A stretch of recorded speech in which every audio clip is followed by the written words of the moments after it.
जी हाँ दोस्तों, भारतीय टीम के तेज गेंदबाज मोहम्मद शमी ने कुछ दिन पहले मीडिया को दिए एक इंटरव्यू के दौरान बहुत बड़े खुलासे किए, जिसमें उन्होंने हिजाब विवाद पर खुलकर अपनी राय रखी।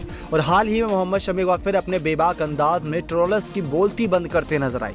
दरअसल दोस्तों, पाकिस्तान के खिलाफ खेले गए 2021 के T20 वर्ल्ड कप में मिली हार के बाद मोहम्मद शमी को जमकर ट्रोल किया गया था। उन्होंने तब किसी भी ट्रोल का जवाब देने के लिए कुछ भी नहीं कहा था, बस चुपचाप सुनते रहे थे। लेकिन विराट कोहली शमी का सपोर्ट करते नजर आए थे। लेकिन अब दोस्तों, इनके इस दिए इंटरव्यू से काफ़ी कुछ बातें निकलकर सामने आती हैं।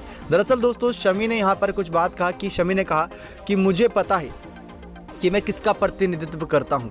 शमी ने कहा कि मैं अपने देश के लिए लड़ता हूं। T20 वर्ल्ड कप में भारत के निराशाजनक परफॉर्मेंस पर शमी ने कहा कि बड़ी उम्मीदें हमें भी थी, मगर हम भी इंसान हैं, गलतियां हो सकती हैं। शमी ने आगे पूरा बयान ये कहा कि इस तरह की सोच का कोई इलाज नहीं, जो धर्म के नाम पर या फिर किसी शख्सियत के उसके धर्म के नाम पर ट्रोल करने वाले ना तो असली फैंस हैं और ना ही असली भारतीय। यदि आप किसी खिलाड़ी को हीरो मानते हैं और फिर इस तरह के व्यवहार करते हो तो आप भारतीय फैंस नहीं हैं। मुझे लगता है कि ऐसे लोगों के कमेंट से किसी को आहत नहीं होना चाहिए। मेरे दिमाग में एक ही बात चल रही थी, यदि मैं किसी और को अपना आदर्श मानता हूं तो मैं उस व्यक्ति के बारे में कभी भी बुरा नहीं बोलूंगा, और अगर कोई मुझे आहत करने वाली बात कह रहा होता है तो वो मेरा और भारतीय टीम का समर्थन नहीं हो सकता।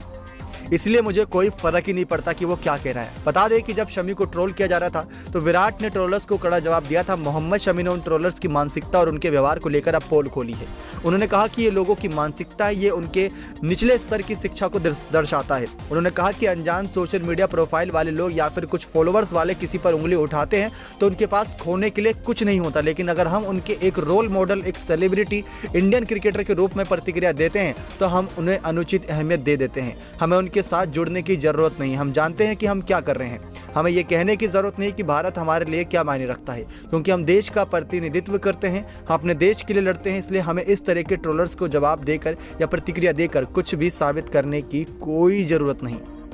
आपको बता दें कि किस तरीके से मोहम्मद शमी के इस बयान ने काफ़ी कुछ तस्वीरें साफ कर दी है कि उनको बाहरी दुनिया में क्या होता है इससे कोई फ़र्क नहीं पड़ता, लेकिन अगर उनके खिलाफ, उनके मजहब, उनके धर्म को लेकर कोई भारतीय क्रिकेट को जोड़ता है तो वो भारतीय फैंस हो ही नहीं सकता। ये बात क्लियर कट शब्दों में शमी ने कह दी और अपने इन ट्रोलर्स को मुंह तोड़ जवाब दे दिया। उन्होंने साफ कहा है कि मैं भारत के लिए लड़ता हूँ मैदान पर, मैं भारत के लिए गेंदबाजी करता हूँ। तो जो पाकिस्तान वाले मुकाबले में हुआ था दोस्तों, वहाँ पर भारतीय फैंस ने शमी का सपोर्ट किया, लेकिन कुछ ऐसे अनजान प्रोफाइल लोग थे जिन्होंने शमी को जमकर ट्रोल भी किया। उसके बाद खबरें ऐसी सामने आई थी कि वो ट्रोलर्स भारतीय तो हो ही नहीं सकते। भारतीय होते तो जरूर शमी का समर्थन करते, ना कि उनका आलोचना करते। क्या लगता है दोस्तों, शमी भारतीय टीम के लिए कितने अहमियत हैं, कितने कीमती हैं? अपनी राय जरूर कमेंट सेक्शन में रखिएगा। नेक्स्ट 9